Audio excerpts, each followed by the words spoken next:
ஆலயத்திற்கு அதிபதியாக விளங்கக்கூடிய வாசுகி அம்பிகா சமேத வல்லுநாத குருமூர்த்திக்கு மாற்று மாலைகளாக தேவைப்படும்.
தேவசேனாம்பிகா சமேத சுப்பிரமணிய முருகனுக்கு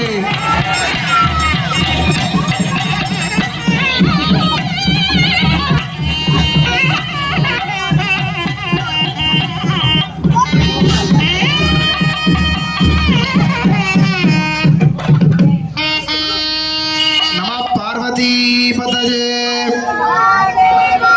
தென்னாடுடைய சிவனே போற்றி. கஷேத்திரத்தில அனாதிகாலமாக நமது பகுதியிலே வீட்டு அருள் பாலித்து படைத்து காத்து ரட்சித்து அருள் பாலிக்கக்கூடிய வாசுகி அம்பிகா சமேத வல்லுவர்நாத குருமூர்த்தியின் மகா கும்பாபிஷேகமானது பெரும் முயற்சியோடும் குருவருளும் திருவருளும் துணை கொண்டு இந்த க்ஷேத்திரத்துக்கு அதிபதியாக விளங்கக்கூடிய குருவாக இருந்து மிக விமர்சையான முறையிலே நடைபெற்றது. இந்த தேசத்திற்கு பரம்பொருளாக விளங்கக்கூடிய காமாட்சி அம்பிகா சமேத ஏகாம்பரநாத பரமேஸ்வரன் தனிப்பெரும் கருணையினால அவனருளாலே அவன் தாள் வழங்கி என்பதற்கிணங்க திருப்பணியிலே உயர்ந்த திருப்பணியாக சொல்லக்கூடிய கருங்கல் திறப்பணி என்று சொல்லக்கூடிய விசேஷமான முறையிலே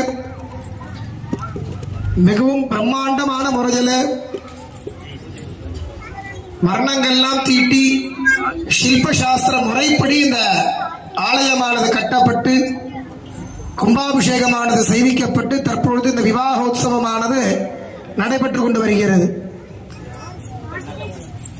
குறுகிய காலத்திலே இந்த கும்பாபிஷேகம் ஏற்பாடு செய்யப்பட்டு நடைபெற்றுக் கொண்டு வருகிறது.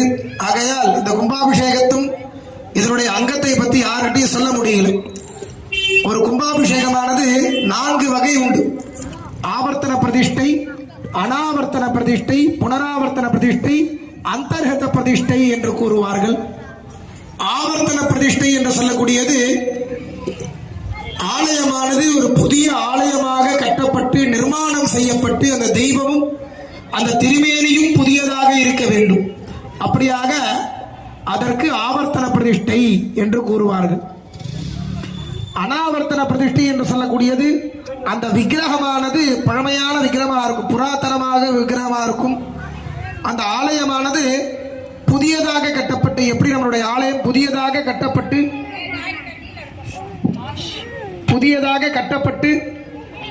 நம்ம பண்ணிட்டு இருக்கோமோ அதுக்கு அனாவர்த்தன பிரதிஷ்டை.